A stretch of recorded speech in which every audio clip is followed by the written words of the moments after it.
once again. Hope you all are doing good. Now, today we are going to discuss about Rowlatt Act 1919. Very important topic so far as modern history is concerned. Class 10th. Rowlatt Act 1919. In order to have a better perspective of Rowlatt Act 1919, it is better to understand some concepts in its background.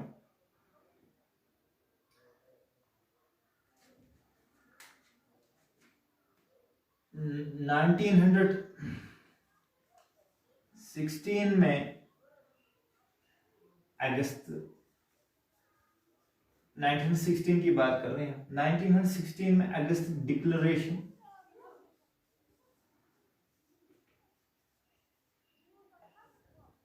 वजूद में आती है। अगस्त declaration तो क्या था? अगस्त declaration हम इसलिए थोड़ा बहुत इस पे रोशनी डालेंगे कि ताकि हमें रॉलेट एक्ट का जो कंसेप्ट है वो पूरी अच्छी तरह समझ में आ जाएगा।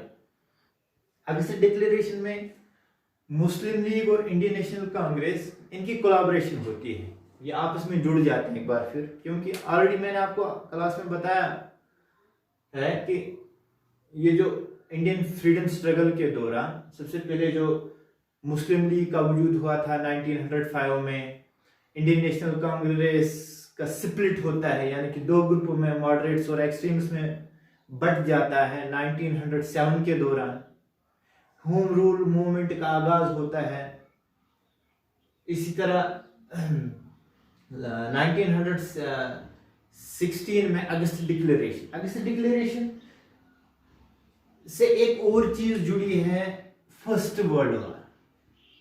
अगस्त डिक्लेरेशन से एक और चीज जुड़ी है, फर्स्ट वर्ल्ड वॉर 1900 जो शुरू होती है 1914 में और 1918 में जो खत्म होती है। तो अगस्त डिक्लेरेशन और 1900 ये मैंने क्यों बताया ये चीजें, क्योंकि अगस्त डिक्लेरेशन में एक तो मुस्लिम लीग और इंडियन नेशनल कांग्रेस की कोलैबोरेशन होती है, दूसरा जो इंडियन नेशनल कांग्रेस का स्प्लिट होता है सूरत सेशन में 1907 में, जो मॉडरेट्स और एक्सट्रीम्स अलग अलग चले गए थे, अलग अलग पॉलिसी अपना के चले गए थे कि हम हिंदुस्तान को आज़ादी दिलाएंगे अपने अपने उसूलों से, अपने अपने मेथड से और अपने अपनी पॉलिसीज को इम्प्लीमेंट करके। लेकिन आखिरकार उनको भी लगा कि हम अलग अलग हिंदुस्तान को आज़ादी नहीं दिला सकते हैं, हमें इकट्ठे होना है, एकजुट होना है, तब जाके हम कोई ऐसी पॉलिसी मरतब कर सकते हैं, तब जाके हम कोई ऐसे इनिशिएटिव ले सकते हैं देश के हित में कि हम देश को आज़ाद दिला सकते हैं।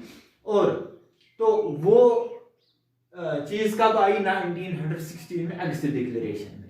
यहाँ पे मॉडरेट्स और एक्सट्रीमिस्ट इकट्ठा होते हैं। थोड़ा बैकग्राउंड, थोड़ा इन चीजों पे हम लाइट डीप नहीं जाएंगे, थोड़ा बहुत इन चीजों पे हम रोशनी डालेंगे तो ताकि हमें रॉलेट एक्ट अच्छी तरह समझ में आ जाए।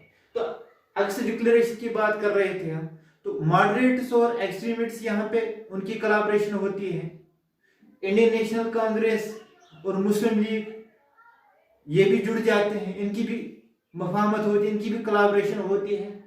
तो जिसकी वजह से क्या होता है, जो ब्रिटिशर्स जो थे उस वक्त, जो ब्रिटिश पॉलिसी मेकर्स थे, एडमिनिस्ट्रेटिव सिस्टम में जो ब्रिटिशर्स के लोग थे, उनको ये लगा कि ये जो चीजें अब हो रही है, यहाँ तक कि ये हमारी इंपीरियलिस्ट रेजिम को कमजोर कर सकती है। ये जो मॉडरेट्स और एक्सट्रीमिस्ट्स का कोलैबोरेशन होना, मुस्लिम लीग और इंडियन नेशनल कांग्रेस के दरमियान ये मुफाहमत होना, इनकी एक पॉलिसी तरतीब करना, ये हमारी इंपीरियलिस्ट रेजिम के लिए कहीं ना कहीं खतरा है। तो एक चीज, दूसरी चीज, तो 1914 में जो फर्स्ट वर्ल्ड वॉर शुरू हुई थी, तो असल में यहाँ पे पहले आलमगीर जंग में ब्रिटिशर्स ने तुर्की को भी इन्वॉल्व किया। तुर्की जैसे कि हम जानते हैं that is a Muslim dominated country, तो यहाँ पे जो मुस्लिम लीग के बानी जो थे, आगा खान, नवाब सलीमुल्लाह मलिक, सलीमुल मलिक, नवाब आगा खान, तो इनकी रहनुमाई में इनको लगा कि ब्रिटिशर जो है ये मुसलमानों पे ज्यादती करते हैं, तशद्दुद फैलाते हैं। तो कहीं ना कहीं मुस्लिम फिरके में, मुस्लिम कम्युनिटी में ब्रिटिशर्स के तई खौफ पैदा हुआ और यहाँ पे अगस्त डिक्लेरेशन 1916 में ये अपनी कॉर्पोरेशन इंडियन नेशनल कांग्रेस के साथ जुड़ जाते हैं ताकि एक ही पॉलिसी फ्रेम हो, हमारा एक ही मकसद हो, एक ही कोऑर्डिनेशन से चले ताकि हम जल्द से जल्दी हिंदुस्तान को अंग्रेजों से आज़ाद कर सकें। तो ये जो प्रेशर था, ये जो इनका इकट्ठे जुड़ जाना था, ये कहीं ना कहीं ब्रिटिशर्स के लिए खतरा बनता जा रहा था। तो इसी की बुनियाद पर, ये खतरे की बुनियाद पे राउलेट एक्ट का कयाम हुआ, राउलेट एक्ट वजूद में आ गया। तो राउलेट एक्ट असल में क्या था?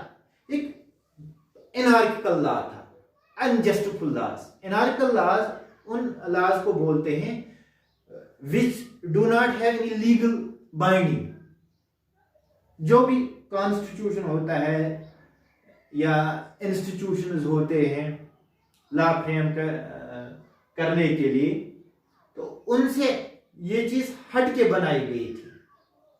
तो इसमें बहुत सारे अलग अलग फ्यूचर्स हैं, वो हम डिटेल में पढ़ेंगे।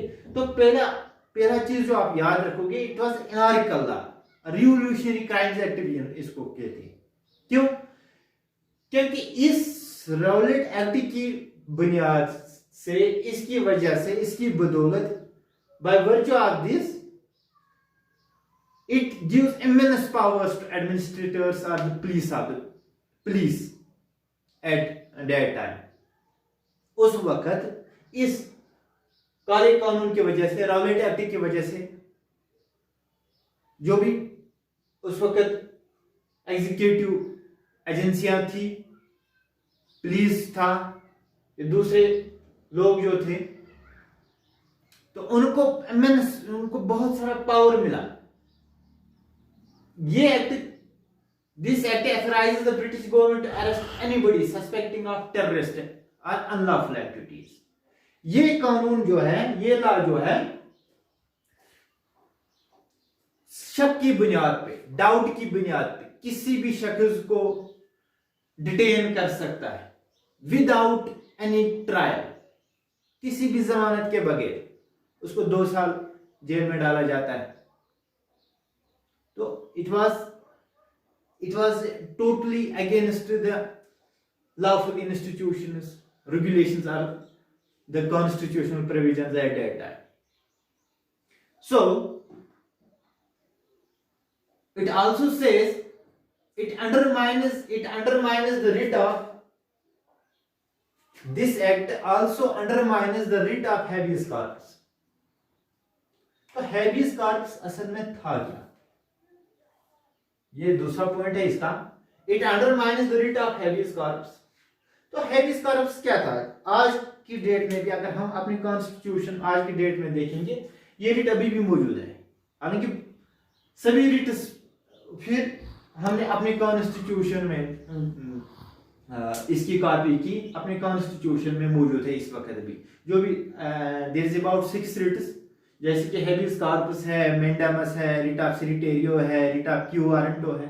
तो यहाँ पे ये जो राउलेट एक्ट जो था, ये it was against, totally against the provisions of habeas corpus. तो हेबियस कॉर्पस क्या था? Habeas corpus means that if any agency or if any law abiding agency arrests any person, detains any person, these agencies or these police authorities have to produce that person before the court within a period of 24 hours.